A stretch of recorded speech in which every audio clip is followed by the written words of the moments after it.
आगामी महानगरपालिका निवडणुकांच्या पार्श्वभूमीवर शहरातील राजकीय घडामोडींना वेग आलाय।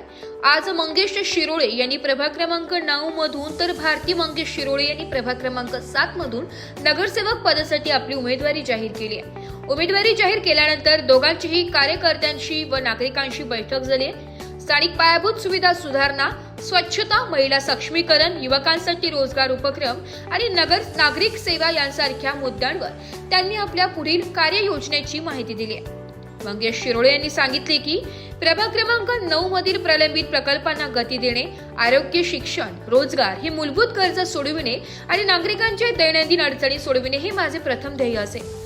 तर भारती शिरोळे म्हणाल्या की प्रभाग क्रमांक 7 मध्ये महिलांच्या सुरक्षेसह आरोग्य, महिलांना रोजगार मिळवून देण्याचे काम, तसेच महिलांना स्वयंरोजगारातील बनवण्याचे काम घडवून आणणे आणि शिक्षण क्षेत्रात सकारात्मक बदल घडविणे या दिशेने आम्ही ठोस पावले उचलणार आहोत। दोघांच्या उमेदवारीमुळे त्यांच्या समर्थकांमध्ये उत्साहाचे वातावरण असून स्थानिक पातळीवर निवडणूक चुरशीची होण्याची। नमस्कार, नाशिक लोकशाही न्यूज मध्ये सर्व प्रेक्षकांचे स्वागत। तर आपण आलेलो आहोत इगतपुरी येथे। तर इगतपुरी सार्वत्रिक निवडणुका पार पडतच आहेत। तसेच महेश नाना शिरोळे हे नावाजलेले व्यक्ती आहेत आणि त्यांनी सांस्कृतिक कार्यक्रम असो, सामाजिक कार्यक्रम असो, असे अनेक कामे ते गेले 10 ते 15 वर्षापासून इगतपुरीकरांसाठी करतच आलेले आहेत। तर त्यांच्या पावलावर पाऊल ठेवून त्यांचे भाऊ व वहिनी प्रभाग क्रमांक 7 व प्रभाग क्रमांक 9 मधून उमेदवारी करत आहेत। तर त्यांचा पक्ष आहे राष्ट्रवादी काँग्रेस पक्षांकडनं ते उमेदवारी करत आहेत नगरसेवक या पदासाठी। तर त्यांनी आर्थिक व सामाजिक असे अनेक कार्यक्रम त्यांच्या पावलावर पाऊल ठेवून केलेले आहेत। तर त्याचीच माहिती तर आपल्या सोबत आहेत मंगेश लक्ष्मण शिरोळे, प्रभाग क्रमांक 9। तर आपण त्यांच्याकडनं जाणून घेऊया की इगतपुरीचा विकास, त्यांची संकल्पना कशी आहे आणि ते विकास कशा प्रकारे घडवून आणणार आहेत। नमस्कार, मी प्रभाग क्रमांक 9 मधून लढत आहे आणि मी जवळजवळ शासकीय सेवेत होतो।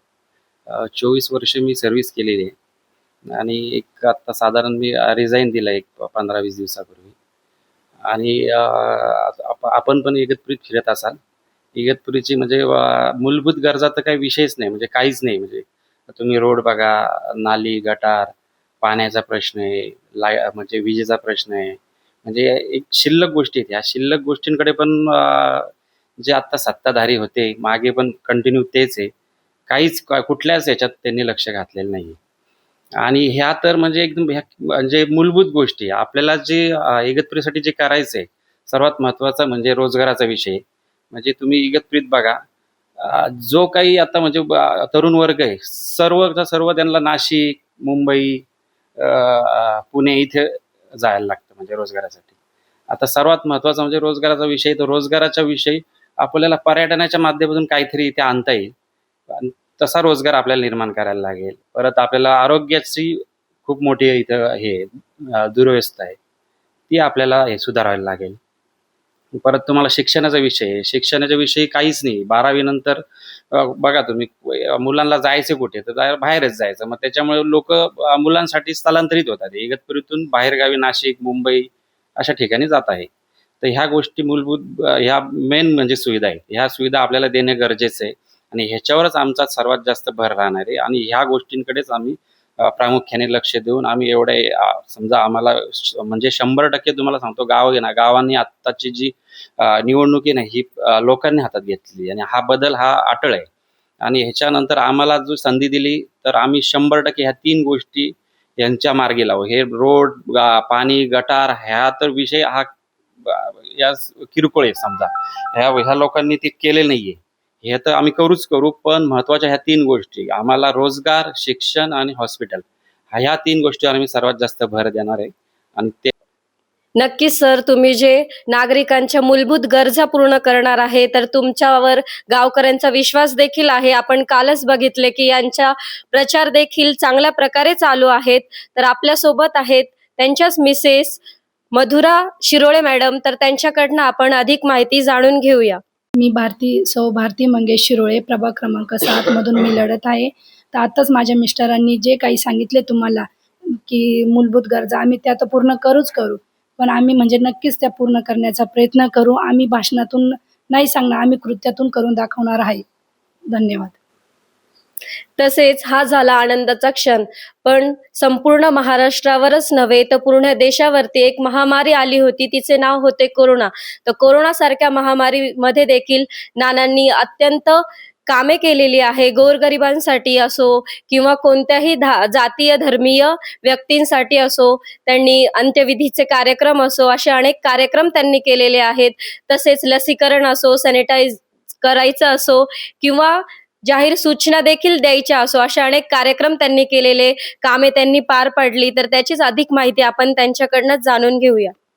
काय काय केलं ते सांगा. काही नाही. नमस्कार, मी महेश नाना शिरोळे.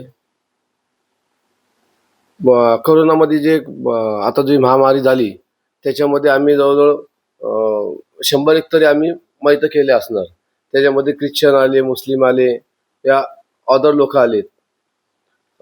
त्याचबरोबर आम्हाला गावामध्ये पण जो काही पर्यटन आहे, समजा तुमची जी उंटदरी आहे तिथं बी आमची एक संकल्पना आहे का तिथं बाबा स्कायवॉक, जसं सातपूरला कसं आहे रोपवे, त्याच धर्तीवर आपल्याला तिथं स्कायवॉकचं चालू आहे.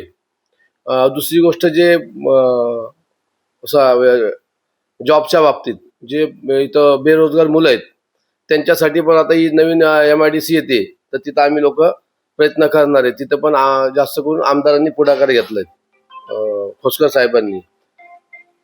दुसरी गोष्ट आहे रोडचे पण बरेचसं काम आता हे ॲक्च्युली नगरपालिकेने करायला पाहिजे. इथं जवळजवळ 30 वर्षापासून सत्ताधारी होते, पण त्या लोकांनी काही केलं नाही. तर सुरुवातीला आता हे 5-7 वर्ष सत्ता नसताना पण आम्ही लोकांनी आमदार साहेबांच्या माध्यमातून जे रोड, रस्ते, नाल्या, शिवाय आपलं तुमचं पाण्याचं पण 7 वर्षापूर्वी ती हे झालेली लाईन, पण ती ह्या लोकांनी काय केलं, त्याचा काय फॉलोअप घेतला नाही अजूनपर्यंत. काय नाही तर आपल्या इथं गावामध्ये 24 तास पाणी देणार होते.